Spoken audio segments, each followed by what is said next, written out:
But then a conversation in my kitchen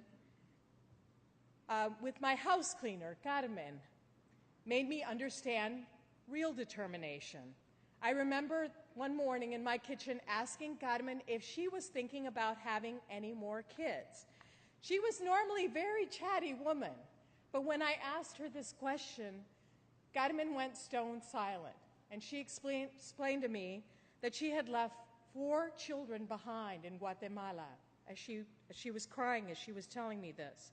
She said she was a single mother, and her husband had left her for another woman, and she said that most days she could feed her kids once, maybe twice, but at night her children cried with hunger, and she had nothing to give them. She showed me in my kitchen how she would gently coax her kids to roll over in bed at night, and she would tell them, sleep face down so that your stomach doesn't growl so much. She told me how she had left these kids with their grandma, and she had come north to work in the United States, in Los Angeles, where I live. And she told me that she hadn't seen these children in 12 years. So imagine not seeing your children for that period of time. She said her youngest daughter, she was a year old. She was still breastfeeding when Carmen had walked away from her. I remember being stunned by what she was telling me. Why were women willing to go 2,000 miles away from their home, not knowing when or if they would see their children again? And also, I had been taught, weren't immigrants overwhelmingly men? The shift had begun perhaps first with Caribbean women who came in such large numbers in the 1950s that they outnumbered men coming to this country. And in developing areas, Latin America was the first in 1990 to have women coming here in as large numbers as men. Of the 200 million migrants now circling this globe, half are now women.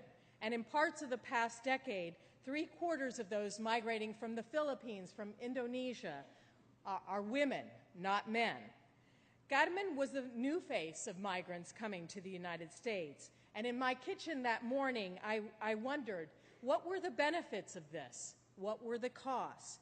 That question launched me on a pretty amazing journey that would take me to Honduras, up the migrant routes through Mexico, and into the homes of these women across the United States. A lot of these women were coming here and taking care of other people's children, but they told me I was not there to see my child take their first step or hear their first words or be there for their quinceañera. I saw that this was incredibly common. In Los Angeles, one study at USC showed that 4 out of every 5 live-in nannies has a child left behind in their home countries. And Save the Children estimates that there are tens of millions of children left behind worldwide, mobility orphans, they call them, 1 million a year from Sri Lanka alone.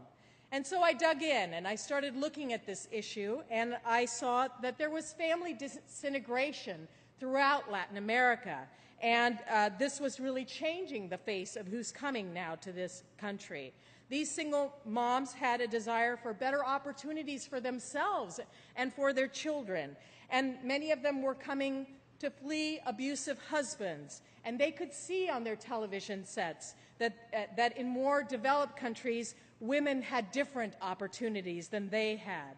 An aging population in the United States, more women going to work outside the home was fueling the need for more caregivers, for domestics, for service workers. So there was opportunity in this country. And today, of the 11 million who are here undocumented, 51% are women and children, not men. They are part of the largest wave of immigration in our nation's history since 1990, and also a wave that has transformed our schools. Today, in our public schools across this country, nearly 1 in 4 children are either immigrants themselves or the children of immigrants. So as I started going into a lot of these women's homes, they all told me the same story. They said, the only way I could walk away from my kids that day, I gave them a promise. I said, mi hijo, this will be 1 or 2 years at the most. What they didn't realize is that life here is a lot tougher than advertised. I know this as the child of immigrants. When folks talk back to people in their home countries, they play out all the good stuff. I'm making $8 an hour. I have a car. What they don't say is I'm working 2 jobs. I'm sleeping 5 hours a night. I'm struggling to pay my biles here, my bills, send money home to my kids every month, save $8,000 I've got to put in the smuggler's hands to bring each of my children north.